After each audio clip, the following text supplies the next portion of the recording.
Looking for these better days. It is Friday, May 15th. I'm Scott Seidenberg. Here's what you need to know to make today a better day. The NFL schedule has been released for the upcoming 2026 season, and we have two closeout games in the NBA playoffs tonight. Mackenzie Rivers rejoins me here on this episode of Better Day, presented by FanDuel. Mackenzie, I know that when the announcement came out that your 49ers were going to be playing in Melbourne on the first week of the season, you immediately booked your flights to Australia, right? It's an hour away. Why wouldn't I? Yeah, I'll be there. No, are you serious? Are you going to go? I was just kind of making a joke here, but then I I started to think honestly about where hadn't you thought are. about it, but it is one of the places for visa reasons or whatever that people like to jet off to for a quick 3-day weekend from the Philippines. So it makes sense. Yeah, I should go. Maybe I can Yeah, get I was just tickets about to even. say. Yeah, I wasn't even thinking about where you are in the world right now and why like it actually is feasible for you to just hop on a plane and go to Melbourne for the start of the NFL season. Well, the schedule got unveiled and the 49ers game in Melbourne against the Los Angeles Rams on September 10th for US audiences, because it's obviously going to be the day after, I guess, for live in Australia. But that game is the reason why, Mackenzie, the NFL season will open up on a Wednesday, September 9th. And what better way to do it than with a Super Bowl rematch? The Seahawks taking on the Patriots to kick off the NFL season on Wednesday, September 9th. Wait, why does it have to be Wednesday? Why can't they just, I guess they don't want two games on Thursday? I feel like we're Yeah. doing a lot of catering for marketing purposes. Well, Personally. there's a record 9 international games Yep. this year. We'll go over all those international games, but Let me tell a you couple of something right nugget. now from the Yeah. perspective of the world. We don't care. We don't care. You've been taking polls. They don't care. They don't care. Well, NBA, yes, big deal. okay. Well, let's talk a couple of nuggets about that season opening game. So, since 2004, 21 defending Super Bowl champs have played in the NFL season opener. They have gone 16-5 straight up in those games. And this is going to be the 12th Super Bowl rematch in the following season after the Super Bowl, the fourth straight season to feature a Super Bowl rematch. The defending champions 8-3 straight up in those previous 11 meetings. So that just all points to the Seahawks winning straight up against the Patriots, right? Yeah, I think so. Also, I think as far as off seasons go, the Seahawks probably thumbs up arrow, even losing their play caller and Kubiak. And Patriots, I'm not sure how severe of a down arrow, but definitely not a bet on team based on the off season anyway. 16-5 straight up. I know it's very good ATS. I think there was only 2 times or so that it Yeah. didn't also cover. So it's at a 67% rate, and it makes sense to me that there's just the era of good feelings begins in the NFL. It's kind of like a little microcosm of the entire season where Super Bowl winners generally do well, go over their win total. Super Bowl losers often miss the playoffs, often have the season from hell. Just ask my 49ers. We'll talk about strength of schedule here in just a minute, but I want to also bring up some highlights about the NFL schedule this year. Tell your family right now that you're not celebrating Thanksgiving. Like it's just you can't. You're busy because the NFL has put together a 5-game slate surrounding Thanksgiving, and every game is meaningful. For the first time, the NFL will have a Thanksgiving Eve game on Wednesday night, November 25th on Netflix, of course. That's the Packers versus the Rams. And then your triple header on Thanksgiving, Bears, Lions, Eagles, Cowboys, Chiefs, Bills. And then your Black Chiefs, Friday Bills. game, Broncos, Steelers. Those are 5 must-watch games around Thanksgiving. That's unbelievable. And hey, I'll tell you what, the Circa Survivor crew is Right. happy because now there's an extra game in that Thanksgiving A slate, as opposed, because Thanksgiving is its own separate week in Survivor. You have to play, the Thanksgiving, and then you have to play the weekend. Well, now you can play, instead of the 3 games in the Black Friday, you can play the Wednesday night game also, and then you have to go with the weekend. So Big win for Circa Survivor contestants. Big loss for anybody that doesn't watch football around Thanksgiving. It's interesting. It's excellent for getting through that Thanksgiving week, which is often the hardest week, but it's starting to take away from the week 13 proper, which will Mm. be now, it's pretty much 50-50, which was the week that my man Dan Rivera and I got snapped on. The Bears at 8.5 point dogs upset the Eagles. That hurt my feelings. I still think we would have gone all the way if it wasn't for that one. That's a great point because while it becomes easier to get through Thanksgiving week A, Yep. Thanksgiving part two or week B becomes harder because it's one less game now on that Sunday or Monday. So that's another interesting aspect of it in terms of Survivor goes. Let's talk strength of schedule. And when we talk strength of schedule, we go by win totals, not by last year's winning percentage. No, we go by the Vegas win totals when we talk about strength of schedule. So the easiest strength of schedule this year in the NFL belongs to the Detroit Lions. Mackenzie, will the Lions get back to the postseason and make a run towards the Super Bowl because of the easiness of their schedule this season? I'm not sure. Do you believe in Dan Campbell? Do you believe it was a Ben Johnson kind of renaissance, their success, or was it more of Dan Campbell, Sean Payton-esque, you know, want to or whatever? I don't know. I'm kind of skeptical. I'm not sure they replaced the talent when they lost their Mhm. coordinators a year ago. I agree, and I just think the division's better. I mean, the Bears are better. Yeah. Like the Vikings had a down year, but they'll bounce back, and the Packers are always good. Like I just think it's just a tough division to count on the Lions to do what they did for a couple of seasons. Next easiest schedule is the New Orleans Saints, followed by the Cincinnati Bengals. So, we talk about teams all the time in the NFL, the opportunity to go from worst to first. It happens all the time. Every single year, a team goes from last place to first place in their division.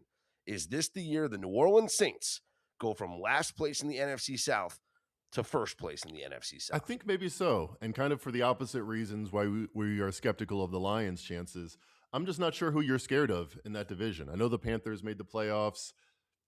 I don't think that was a terrific team. And the Falcons' new head coach, our data shows over the years, New Year's first-time head coach usually, even though Kevin Stefanski is a two-time coach of the year, but they usually take a step back before they take a step forward. What's the other team? It's got to be four teams, right? Oh yeah, the Buccaneers. Yeah, I don't know. They're all right.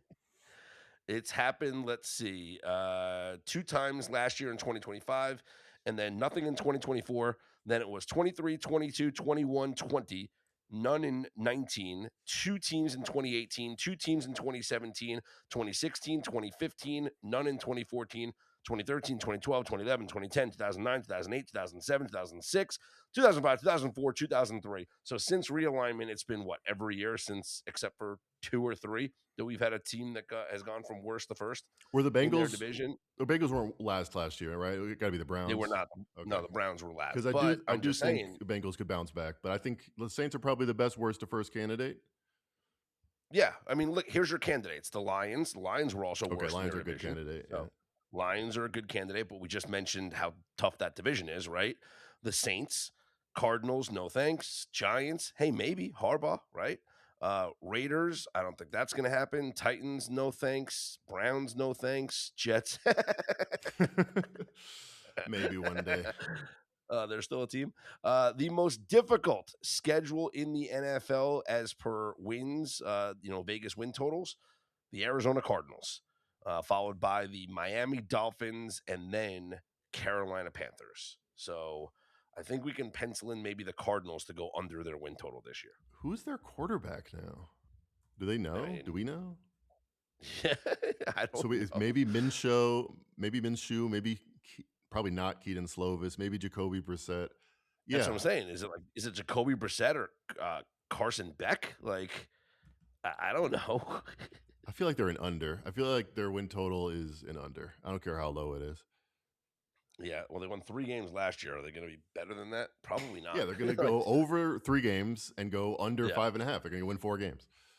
Yeah, that's a great point. Any other things that stood out to you about the NFL schedule release? If you're interested in the international games, so we talked about there's 9 international games this year. It starts off with the game in Melbourne, Australia, between the 49ers and the Rams. There will be a game in Brazil between the Ravens and the Cowboys. In London, it'll be the Colts and Commanders. Also in London, the Eagles and the Jaguars. Another 11, the second of the 2 consecutive weeks in London for the Jaguars. They will face the Houston Texans. The Pittsburgh Steelers will take on the New Orleans Saints in Paris, France, which I got to imagine this is the league saying, like, last year we gave the Steelers a virtual home game in Ireland because Right. they have a lot of fans in What's the Dublin. opposite of Dublin crowd? Paris. Well, no. No, now they're saying that we're gonna give the Steelers a road game That's what I'm in saying. Paris because everyone's gonna root for the Saints because New Orleans is all French and the fleur de lis, Oh, I see and what you're saying. it's gonna be all I mean, I was they thinking got that the French French people would Quarter. hate the lunch pail work ethic of the Steelers anyway. But yeah, now that they have something Yeah, to root for in their home team, New Orleans Saints, yeah, that's a road game. exactly. That's a road game. That's a three and a Exactly. half point home court advantage, home field advantage. Yeah. In Madrid, Spain, the Atlanta Falcons will take on the Cincinnati Bengals. In Munich, Germany, the Lions will take on the Patriots. And in Mexico City, the Minnesota Vikings will take on the 49ers. So the 49ers have 2 international games this year. I really like our chances in Mexico City. We've won there before, got a good crowd. And if it's Kyler Murray, if it's McCarthy, I think we win easily. But if it's Kyler Murray, that's someone that we know well, facing him twice a year over the last few years.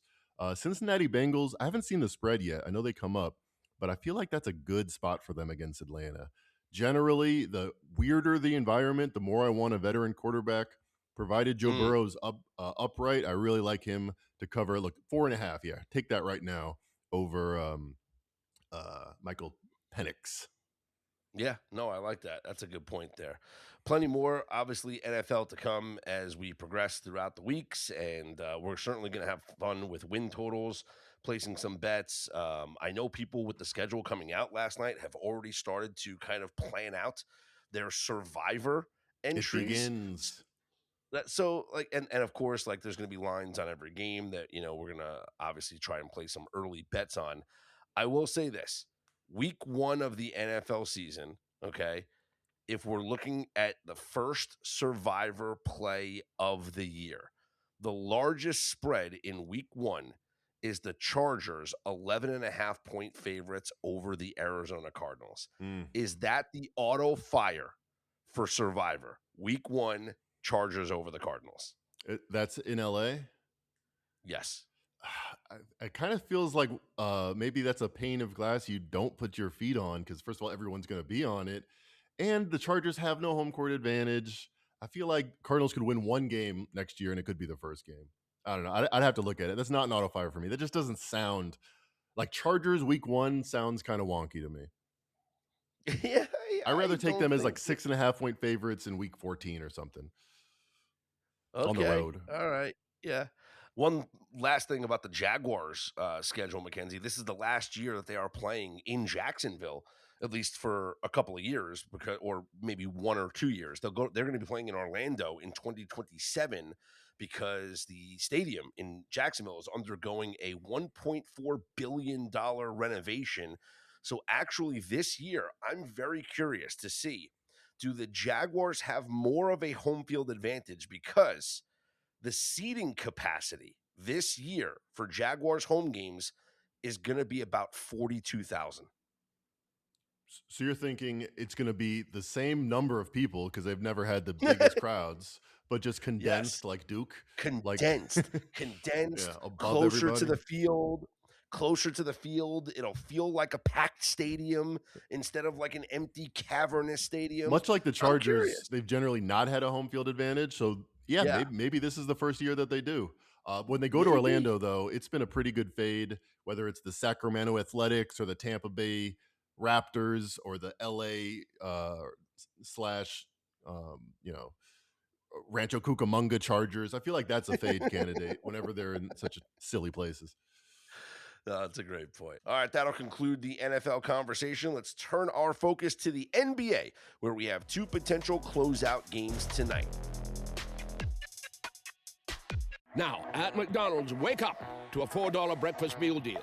Wake up to a sausage McMuffin or a sausage biscuit, to hash browns, and wake up to a hot coffee. Get your $4 breakfast meal deal. Limited time only. Prices and participation may vary. Prices may be higher for delivery. The Pistons will be in Cleveland to take on the Cavs. Cleveland, a 3.5-point favorite as they look to close out the series, and Cleveland coming off of their first road win in these playoffs. And then the nightcap, the Spurs, 5.5-point favorites on the road in Minnesota as San Antonio looks to close out that series. Mackenzie, let's start in the Eastern Conference, where this line has not changed from where it was throughout really this entire series. So basically, the Pistons were 3.5-point favorites at home in game number one. Then they were 3.5-point favorites at home in game number two. The Cavs, down 2-0 were 5.5-point favorites because that was the whole zig-zag baked in. Yep. But then after they win, they go down to 3.5-point favorites. Then the series goes to Detroit for game number 5, where the Pistons are 3.5-point favorites. It did get bet up to 4 and 4.5, but it was 3.5. Now, game 6, closeout situation at home for Cleveland, and the line is the same, 3.5 points. I thought it would be higher, but maybe the zigzags baked in here with the Pistons playing with desperation. What do you make of this number? Yeah, I definitely think they're getting about a point or so. This was, I think, 4.5 when it closed in game 4. And I think it's deserved for a couple of reasons. I think these are even teams. I think the NBA wants this to be a 7-game series. And I think the call at the end of overtime has gotten some buzz. At the end of regulation. They should have been shooting free throws with zeros on the clock to win that game.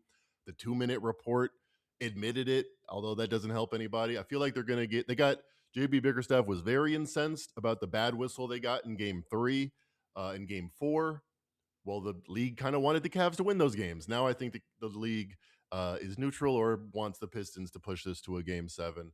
Jalen Duren, I shouldn't even remember how to pronounce his name the way he's been playing. I think they've correctly identified that he can't play in this series. -16, a game worst, -16 in game 5. I think a couple things spin out of that. One, I think the Pistons have kind of figured out a better rotation with him less involved. And I think it points to an over because you're going to replace him with a more offensive-minded player. And I think that's the way they roll out in game 6. So usually game 6s are unders. I think this one might be a sneaky over. That's interesting. If you had to lean on one team total to go over, what would it be? It would be. Do you think it would be the Pistons because playing without Duren?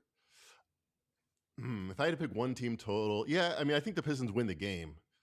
Okay. But the immediate effect will be just a faster pace. So I would like the game total over. I would prefer that over either side.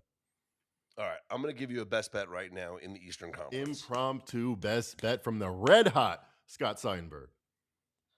It's going to be on the Eastern Conference Finals MVP. And first off, the Knicks are winning the Eastern Conference. Let's just get that out of the way. Agreed.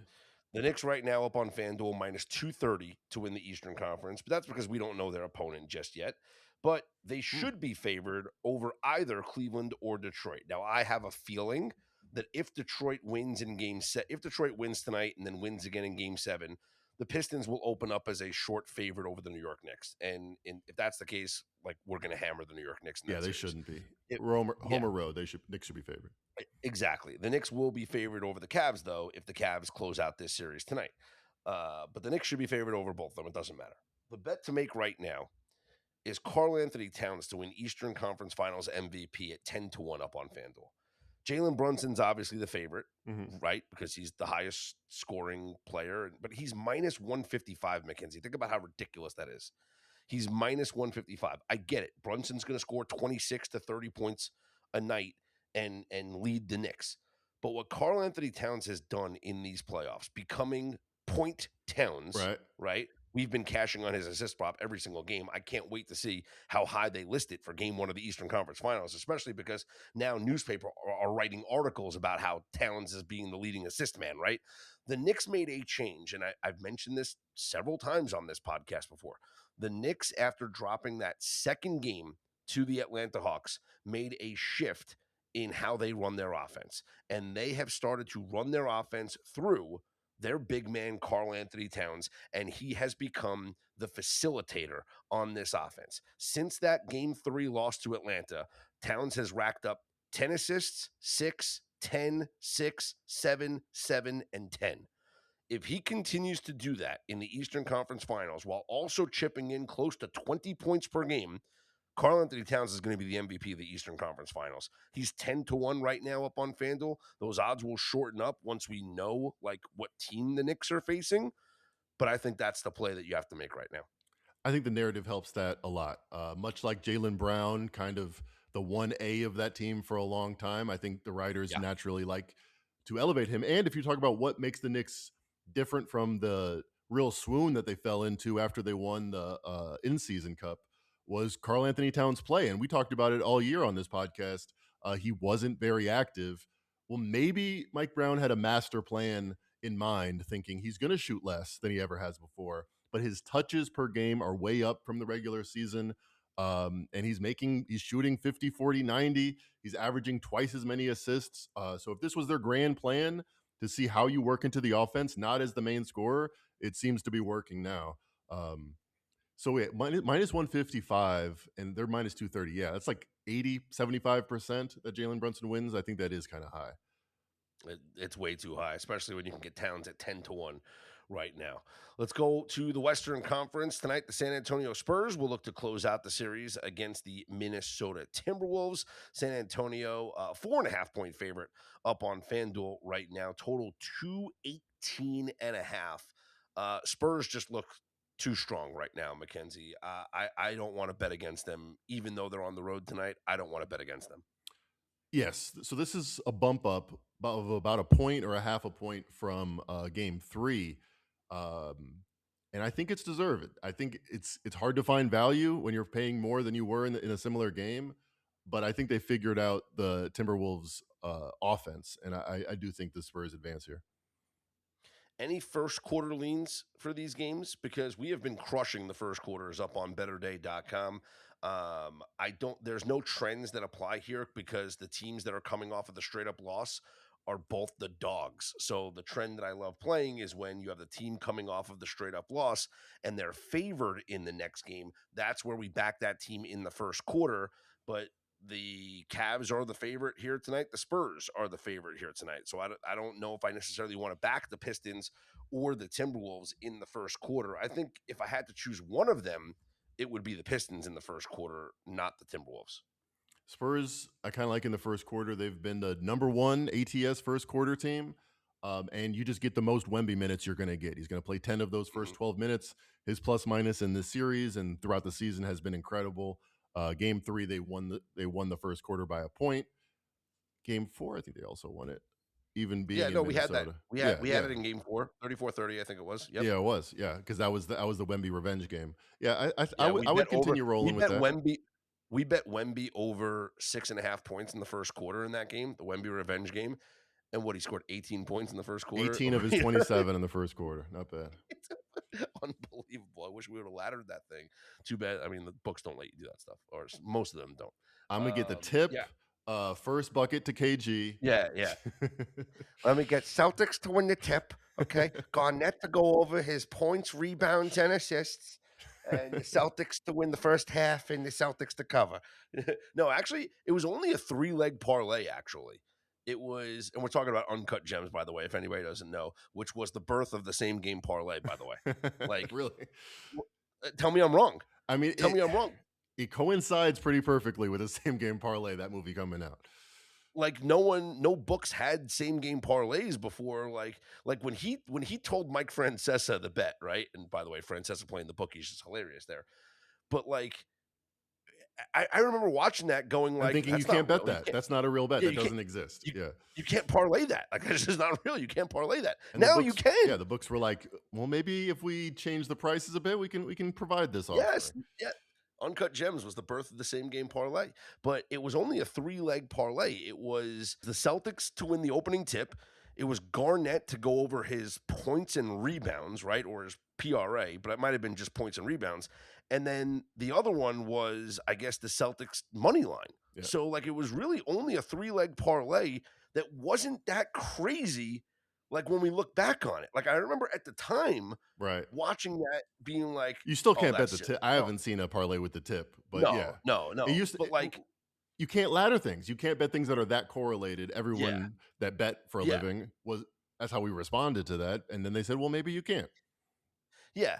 And it's like also like there's no way that it would have paid out over, you know, whatever it was, $1.2 Yeah, million. that was the or movie whatever magic. like that. Yeah, that was the movie magic. Yeah. But it's crazy. Like I remember watching it and you know, they win the opening tip and he's telling the guys that are waiting for him for the money. He's like, that was the hardest part. You know, and it's true. That was the hardest part. It's over now. Like, Right, you know, right. as long as Garnett had a good game, the Celtics were going to win. So he got it. Incredible movie. Just on the edge of your seat, agita, watching the entire thing. But yes, the birth of the same game parlay. All right, let's talk playoff action in the Stanley Cup as the Vegas Golden Knights advance to the Western Conference Finals with a 5-1 rout of the Anaheim Ducks last night. Pavel Dorofeev, or Skorofeev, as he is known, with 2 more goals in that game last night. Yes, we did bet him to go over shots on goals once again, and we always sprinkle on the anytime goal scorer, and Skorofeev came through for us. Did you see the goal of the century? I mean, it might have been the best goal I've ever seen. The Mitch Marner through the legs? He crossed him. He did an Allen Iverson, not left but right, and the goalie's on the ground on his belly when he taps it in. Unbelievable. Yeah. It was an incredible goal there. We're going to win the cup after that. That's the kind of goal that's in the VHS tape of the championship team at the end of the year. Do they still do the VHS tape? Now you can order the Vegas Golden Knights Run to the Cup or Quest for the Cup on sale now for 3 low payments of $12.99. Capture the magic as VGK rides through the Stanley Cup playoffs, capped off by their incredible win over the Carolina Hurricanes. How did they know that? This game just ended. Stanley Cup final. How did they know they were going to win? They already had the commercial ready. Amazing. And those T-shirts were already for sale? Come on. Game 1 of the Western Conference Finals is not until next Wednesday, where the odds for that series is Colorado minus 275, Vegas plus 220 on the comeback. That is just insane. Up on FanDuel, you can bet the over under 5.5 games. The over 5.5 games is minus 168, which is crazy because if Colorado is such a heavy favorite, don't you think that it would be favored for the series to be less than 6 games?